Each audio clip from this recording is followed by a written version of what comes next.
Good morning, everyone. Today we're exploring the deeply connected relationship between the liver and kidney systems in classical Chinese medicine and how these organs, representing the wood and water elements, relate to tinnitus and disorders of the ear. This is a bridge-building conversation between the profound insights of Chinese medicine and the functional frameworks of Western physiology.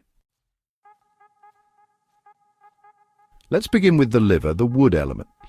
In Chinese medicine, the liver governs the sinews, stores blood and opens into the eyes. It's responsible for the free flow of qi throughout the body and is closely tied to our emotions, especially frustration, anger and stress. Its Western counterpart also regulates critical functions. The liver detoxifies blood, stores glycogen, and plays a vital role in blood chemistry and nutrient metabolism. The kidney, associated with the water element, is considered the foundation of life in Chinese medicine. It stores yin, or essence, governs the bones, produces marrow, and opens into the ears, a key point in today's topic. It is also the source of yin and yang for all other organs.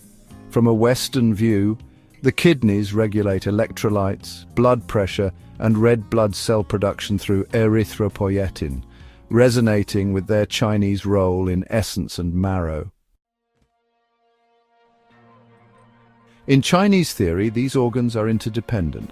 The kidney yin nourishes the liver, anchoring its yang and preventing hyperactivity. When the liver becomes excessive due to stress, overwork, or unresolved emotions, its yang can rise, affecting the head and ears.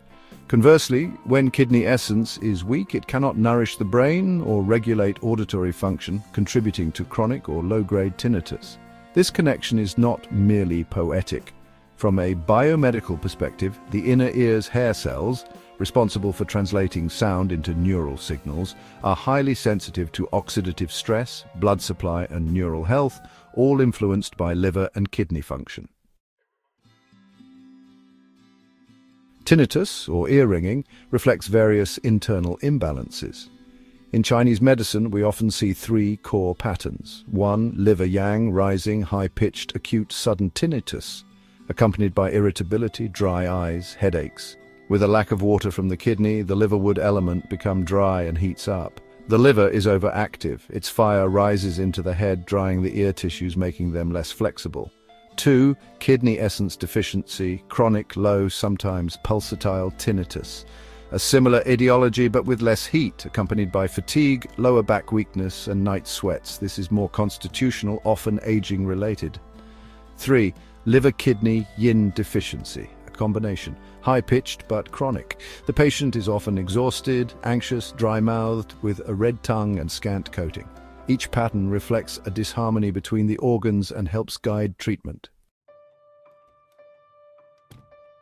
In acupuncture, we use a few strategic systems. Master Tung points like 8817, SJ17, and 2201 target the ear channels and harmonize the liver and kidney.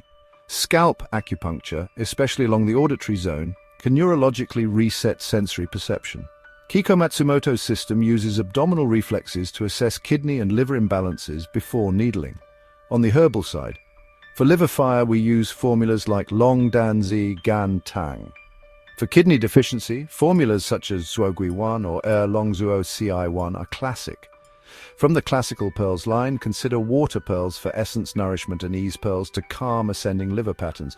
In functional medicine, this aligns with supporting adrenal and renal health, optimizing mitochondrial function, and ensuring adequate microcirculation to the cochlea. Always we encourage referrals for hearing tests and cardiovascular screening, especially in pulsatile tinnitus, which may signal vascular conditions. So what does this all mean? The liver and kidney don't just sit in their anatomical boxes. In Chinese medicine, they represent dynamic, interacting systems that influence tissue health, hormonal balance, blood flow, and yes, our hearing. When these elements fall out of harmony, whether from lifestyle, stress, aging, or diet, the ears often signal the imbalance first. By addressing the root, whether it's rising yang, deficient essence, or lack of fluid nourishment, we restore harmony. And by understanding these concepts in both Eastern and Western terms, we build bridges that make our medicine more effective, accessible, and respected. For more information on what traditional Chinese medicine can do for you, Contact Michael Woodworth at Macari Wellness. With over 20 years of advanced acupuncture and herbal medicine experience, he focuses on treating the chronic and difficult cases that seem not to respond to more traditional approaches. Visit macarywellness.com for more information. Thank you.